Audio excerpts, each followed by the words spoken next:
वित्त वर्ष की अप्रैल-दिसंबर अवधि के दौरान भारत से अमेरिका होने वाले स्मार्टफोन के निर्यात में 255% का उछाल आया। इसी दौरान चीन और वियतनाम से अमेरिका होने वाले स्मार्टफोन के निर्यात में बड़ी गिरावट देखी गई। चीन का निर्यात 8%, वहीं वियतनाम से अमेरिका को होने वाला स्मार्टफोन निर्यात 42% कम हुआ है। भारत की बढ़ती मैन्युफैक्चरिंग पावर ने एक बार फिर से चीन की टेंशन को बढ़ा दिया है और इस बार खबर आई है अमेरिका से, जहां भारत में बनाए गए स्मार्टफोन काफी पसंद किए जा रहे हैं और यही वजह है कि भारत में बनाए गए स्मार्टफोन का निर्यात अमेरिका में तेजी से बढ़ रहा है। चाइना का एक फाइनेंशियल वायरस जो दुनिया को लेकर डूबने वाला है। भैया, financial virus. Evergrande approximate $76 billion के कर्ज में और डूबने की कगार पे, हालत काफी खराब, और न जाने उसने कितने बाहर के बैंकों से लोन ले रखे हैं और न जाने कितने उसने चाइना के बैंकों से लोन ले रखे। चीन के पतन की शुरुआत ऐसा हम कह सकते हैं, चाइना के पेट पे लात मारी गई है। चाइना की इकोनॉमी क्या क्रैश करने वाली है? क्या is it the end of Chinese economy? जबकि चीन में बनाए गए स्मार्टफोन के निर्यात में कमी आ रही है। बात चाहे स्मार्टफोन की हो या फिर सेमीकंडक्टर की, भारत ने चीन के आर्थिक साम्राज्य को चुनौती देने की जो योजनाएं बनाई हैं, अब वो अपना असर भी दिखाने लगी हैं, जिससे चीन की टेंशन बढ़ गई है। मतलब हर टेक्नोलॉजी कंपनी चोरी करता है, चाहे वो गूगल हो, चाहे वो इंस्टाग्राम हो, ट्विटर हो, फेसबुक हो। जैसे पानी में तैरती हुई मछली उस पानी तो पिएगा ना। किसी ने अभी तक कोई ऐसी प्रोडक्ट्स के बारे में बात नहीं की कि हम इसको एक्सपोर्ट करेंगे तो हम बच जाएंगे। किसी ने अभी तक ये बात नहीं की कि हम 51% औरतें जो हमने घरों के अंदर डाल दी हैं, उनको बुरकों से निकाल कर वर्कफोर्स में किस तरह लाया जाएगा। ये किसी से मैंने किसी के मुंह से ये नहीं सुना कि ये आवारा लौंडे लपाड़े जो है, ये सारे उर्दू ट्विटर जो है, 1,25,000 तो सुना था ना पीटीआई वालों ने हायर किए, इनको किस तरह रोजगार देना है। और भारत का इन्फ्लुएंस जाहिर उसको बढ़ेगा, जो चाइना और अमेरिका उसको अब देखें किस तरह रिसीव करता है। ये एक नई क्वेश्चन। बल्कि आरजू, मैं अभी यूएई से इस हफ्ता पहले 2 हफ्ते पहले होके आया था। मैंने जो खुद अपनी आंखों से चीज देखी, यूएई को चलाने वाले भी सारे भारतीय थे। यूएई को सारा खलीज, जो खलीज जिसको कहते हैं ना गल्फ स्टेट्स, मेजॉरिटी जिन लोगों को देखा साउथ इंडियन थे। ये चाइना का पतन शुरू हो चुका है।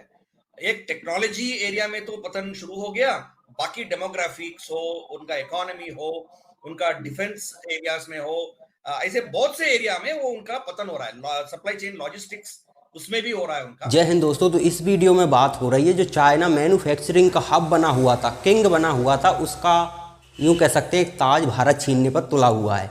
और इसीलिए चीन जो हो सकता है, जहां फंड देना पड़े, जितना पैसा खर्च करना पड़े, भारत में प्रधानमंत्री नरेंद्र मोदी को वो चाहता है कि ये व्यक्ति प्रधानमंत्री ना बने, क्योंकि यही व्यक्ति है जब से आया है तब से चाइना की बैंड बजा दी है। कैसे बजा दी है, मैं एग्जांपल के लिए आपको बताता हूँ। चाइना में एक समय था जब 15 ट्रिलियन, बहुत बड़ी रकम होती है 15 ट्रिलियन। भारत का शेयर मार्केट 4 ट्रिलियन के बराबर है और भारत की अर्थव्यवस्था भी 4 ट्रिलियन पार हुई है।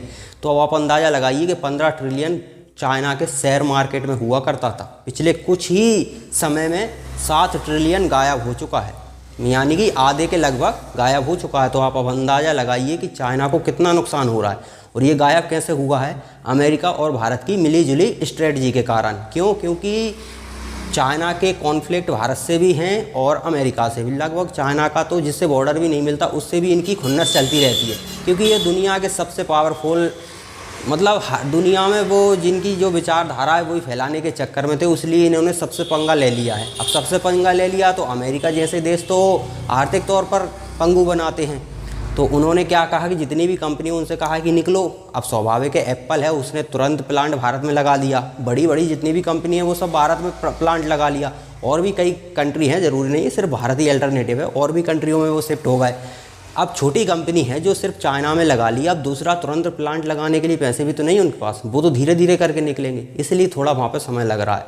अब जैसे कि एप्पल के मोबाइल बनते थे चाइना में और पूरी दुनिया में सेल किए जाते थे, लेकिन अब वो तब का मतलब वही ताज भारत ने ले लिया है। भारत से बन रहे हैं एप्पल और पूरी दुनिया में बेचे जा रहे हैं। तो यहाँ पर चाइना पूरी तरह से पिछड़ गया, यानी कि चाइना सिर्फ मैन्युफैक्चर का हब है।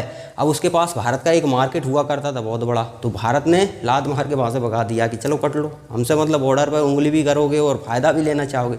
तो मार्केट हमने पूरी तरह से बंद कर दिया। लगभग कुछ ही % मार्केट खुला हुआ है चाइना के लिए। जो भी कुछ मजबूरी सामान है जो हमें वहाँ से ख़रीदने पड़ते हैं, पाकिस्तान की तरह बेवकूफ़ी नहीं कर सकते कि हमें जो चीज़ चाइना से सस्ती मिल रही है वो कहीं और से महंगी खरीदें।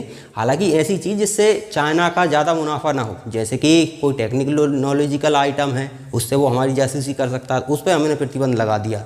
अब कोई रॉ मटेरियल हम खरीद रहे हैं उससे कोई दिक्कत नहीं है, वो हम खरीद सकते हैं, वो हमें सस्ता मिल रहा है, तो वो ज़रूरी है। चाइना पे निर्भरता धीरे धीरे हम कम कर देंगे। चाइना को पूरी तरह से पंगु बनाना है तो ये उसका, क्योंकि चाइना के पास ना ऑयल है ना ये चीज़ें नहीं है कि दुनिया को बेच सके वो, उसके पास सिर्फ यही है कि दुनिया की कंपनी वहाँ पर मटेरियल बनाती है और पूरी दुनिया में बेचती हैं, तो वो कंपनी इधर उधर भागे और वहाँ से जो मटेरियल बन रहा है वो दुनिया में कहीं ना बिके। जितने देश विरोधी हैं वो तो स्वाभाविक है चाइना को एक्सेप्ट नहीं कर रहे हैं, तो यही हो रहा है चाइना के साथ, और यही ताज जो चाइना के पास हुआ करता था वो आज भारत ले रहा है। तो चलिए इस विषय पर मीडिया आगे और क्या कहता है वो देखते हैं।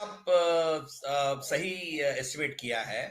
ये चाइना का पतन शुरू हो चुका है। एक टेक्नोलॉजी एरिया में तो पतन शुरू हो गया, बाकी डेमोग्राफिक्स हो, उनका इकोनॉमी हो, उनका डिफेंस एरियाज में हो, ऐसे बहुत से एरिया में वो उनका पतन हो रहा है। सप्लाई चेन लॉजिस्टिक्स उसमें भी हो रहा है उनका वो, मगर वो बड़ी बात नहीं है। चाइना से ये प्रॉब्लम है कि वो कमर्शियल पर्पसेस के लिए यूज करेगी तो सब कर रहे हैं, वो भी कर रहे हैं, कोई दिक्कत नहीं होगी, मगर उसको वेपनाइज करता है चाइना, इससे दिक्कत होगी। ये प्रॉब्लम है, स्पाइंग करता है और उसको वेपनाइज करता है। मान लीजिए कि आपका आपका जो पर्सनल डेटा है, जैसे आपका ब्लड डिटेल्स हो या आपका हेल्थ इश्यूज हो, इनके डिटेल्स उनके पास जब पहुंच जाएंगे तो बायोलॉजिकल वॉरफेयर करने के लिए उनको इस्तेमाल करेंगे, या आपके आपके सो कॉल्ड डेमोक्रेटिक सिस्टम को तोड़ने का कोशिश करेंगे। आपके दिमाग में शंक कोई क्वेश्चन बिठा देगा कि आपके जो सरकार है वो निकम्मा है और या आप पीड़ित हो, एक बाइनरी खड़ा करने का कोशिश करेगा। आपको पता भी नहीं चलेगा कि इट्स कॉल्ड सटल कम्युनिकेशन में आपको धीरे धीरे से एक डाउट पैदा आपके दिमाग में बिठा देगा। क्यों? क्योंकि आपका वल्नरेबिलिटी उनको पता है, उनको इस्तेमाल करके वेपनाइज करता है, चाहे वो वोटिंग इश्यूज में हो, आपके हेल्थ इश्यूज में हो, आपके इकोनॉमिक इश्यूज में हो, आपके चॉइसेस में हो, बहुत से एरियाज में वो वेपनाइज करता है। तो और गुंडागर्दी भी करता है। वो तो हम जानते हैं फिलीपींस के साथ क्या कर रहा है, बाकी लोगों के साथ क्या कर रहा है। अमेरिका में तो ये जो ब्लैक लाइव्स मैटर्स हो, एंटीफा हो, ऐसे बहुत से ऑर्गेनाइजेशन को पीछे से चाइना का मदद है, उनका कहीं ना कहीं फंडिंग है या उनका कुछ ना कुछ है। तो दोस्तों चाइना के लिए बहुत बड़ी समस्या बनती जा रही है, क्योंकि चाइना जो आर्थिक तौर पर बहुत पावरफुल हुआ करता था वो ढलान की ओर आ रहा है। अब हालांकि बहुत बड़ी अर्थव्यवस्था है, वो एकदम से तो नहीं गिरेगी लेकिन धीरे धीरे गिर रही है, और भारत उभर रहा है, और ऐसे समय में उभर रहा है जब दुनिया में कई युद्ध छिड़े हुए हैं। कोरोना का टाइम आया था एक समय, इस स्थिति में भी भारत उभर रहा है। तो जो परिस्थिति खराब होती हैं जब उभरता है, वो सामान्य परिस्थिति में तो उसका उभरना लाजमी है, लेकिन चाइना डाउन हो रहा है। चाइना का डाउन होने के पीछे कारण है, मैं जैसे कि कुछ चीज़ें बेचता हूँ, कहीं से भी बनाता हूँ लाता हूँ, वो मायने नहीं रखता, मैं बेचता हूँ 10 लोगों को और उनसे मुनाफा कमाता हूँ। अब उन्हीं 10 लोगों से मैं झगड़ा कर लूँ तो स्वाभाविक है वो अल्टरनेटिव तलाशेंगे, और अगर उन्हें अल्टरनेटिव मिल गया तो वो मुझसे चीज़ें नहीं खरीदेंगे, क्योंकि मैं तो उनसे झगड़ा कर रहा हूँ ना। यही चाइना के साथ हुआ है, चाइना हर किसी को अपना दुश्मन बनाए बैठा है। अब आप दुश्मन भी बनाओगे और उससे व्यापार भी होता रहे, ये संभव नहीं है। ये भारत ने भी कहा था कि व्यापार और बॉर्डर पर किचपिच दोनों एक साथ नहीं चल सकती। पाकिस्तान का बेड़ा गर्क क्यों हुआ है? कहीं भी उंगली करने के लिए तैयार बैठे रहते हैं। इजराइल में कहाँ क्या हो रहा है, तुम्हें क्या लेना देना यार, तुम अपने देश को देखो, लेकिन ये वो नहीं कर सकते, इसीलिए इनकी ये स्थिति है। और भीख मांगने के लिए अमेरिका के पास जाओगे तो फिर तो वो गुलाम बनाएंगे ना तुमको, तुम्हें से अपने काम कराएंगे। वो ईरान को टारगेट करवाना होगा तो तुमसे करवाएंगे।